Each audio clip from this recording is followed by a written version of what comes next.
अथ पञ्चमोऽध्यायः। कर्मसन्न्यासयोगः।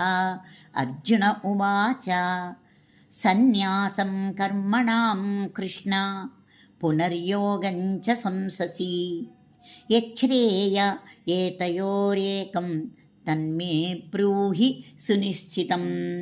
श्रीभगवानुवाच सन्न्यासः कर्मयोगश्च निःश्रेयसकरावुभौ तयोस्तु कर्मसन्न्यासात् कर्मयोगो विशिष्यते। ज्ञेयः स नित्यसन्न्यासी यो न द्वेष्टि न काङ्क्षति निर्द्वन्द्वो हि महाबाहो सुखं बन्धात् प्रमुच्यते। साङ्ख्ययोगौ पृथक् बालाः प्रवदन्ति न पण्डिताः एकमप्यास्थितः सम्यक् उभयोर्विन्दते फलम्। यत्साङ्ख्यैः प्राप्यते स्थानं तद्योगैरपि गम्यते। एकं साङ्ख्यं च योगं च यः पश्यति स पश्यति। सन्न्यासस्तु महाबाहो दुःखमाप्तुमयो गतः योगयुक्तो मुनिर्ब्रह्मा न चिरेणाधिगच्छति। योगयुक्तो विशुद्धात्मा विजितात्मा जितेन्द्रियः सर्वभूतात्मभूतात्मा कुर्वन्नपि न लिप्यते। नैव किञ्चित् करोमीति युक्तो मन्येत तत्त्ववित् पश्यन् शृण्वन् स्पृशन् जिघ्रन् अश्नन् गच्छन् स्वपन् श्वसन् प्रलपन् विसृजन् गृह्णन् उन्मिषन् निमिषन्नपि इन्द्रियाणि इन्द्रियार्थेषु वर्तन्ते इति धारयन्।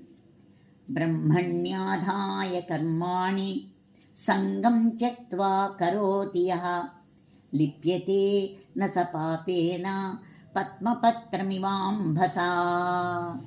कायेन मनसा बुद्ध्या केवलैः इन्द्रियैरपि योगिनः कर्म कुर्वन्ति सङ्गं त्यक्त्वा आत्मशुद्धये।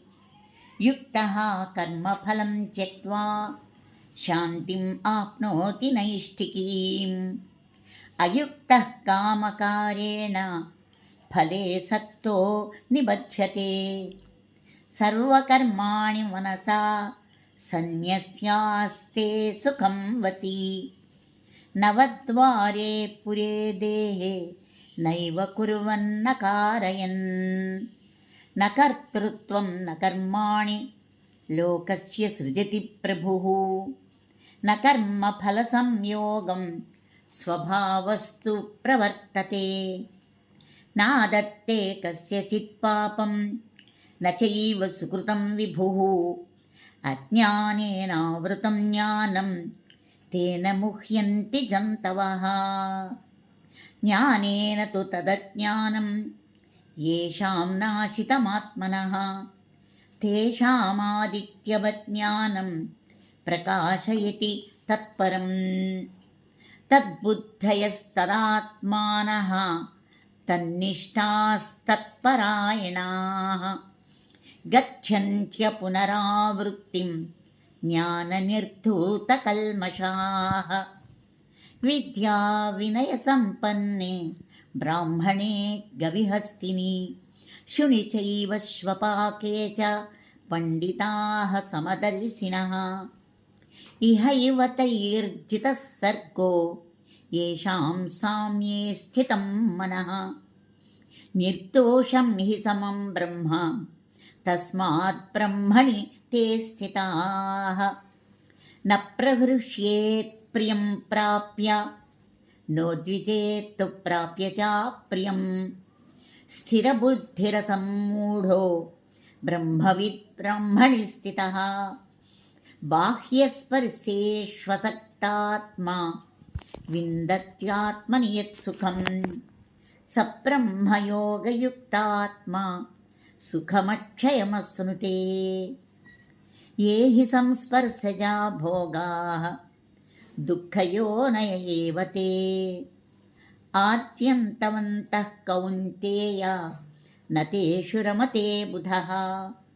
शक्नोति हैव यः सोढुं प्राक्शरीरविमोक्षणात्। कामक्रोधोद्भवं वेगं स युक्तः स सुखी नरः। योऽन्तः सुखोऽन्तरारामः तथान्तर्ज्योतिरेव यः। स योगी ब्रह्मनिर्वाणं ब्रह्मभूतोऽधिगच्छति। लभन्ते ब्रह्मनिर्वाणं ऋषयः क्षीणकल्मषाः। छिन्नद्वैधायतात्मानः सर्वभूतहिते रताः। कामक्रोधवियुक्तानां यतीनां यतचेतसाम् अभितो ब्रह्मनिर्वाणं वर्तते विदितात्मनाम्। स्पर्शान् कृत्वा बाह्यान् चक्षुश्चैवान्तरे भ्रुवोः। प्राणापानौ समौ कृत्वा नासाभ्यन्तरचारिणौ। यतेन्द्रियमनोबुद्धिः मुनिर्मोक्षपरायणः। विगतेच्छाभयक्रोधो यः सदा मुक्त एव सः। भोक्तारं यज्ञतपसां सर्वलोकमहेश्वरं। सुहृदं सर्वभूतानां ज्ञात्वा मां शान्तिमृच्छति। ॐ तत्सदिति श्रीमद्भगवद्गीतासु उपनिषत्सु ब्रह्मविद्यायां योगशास्त्रे श्रीकृष्णार्जुनसंवादे कर्मसन्न्यासयोगो नाम 5मोऽध्यायः।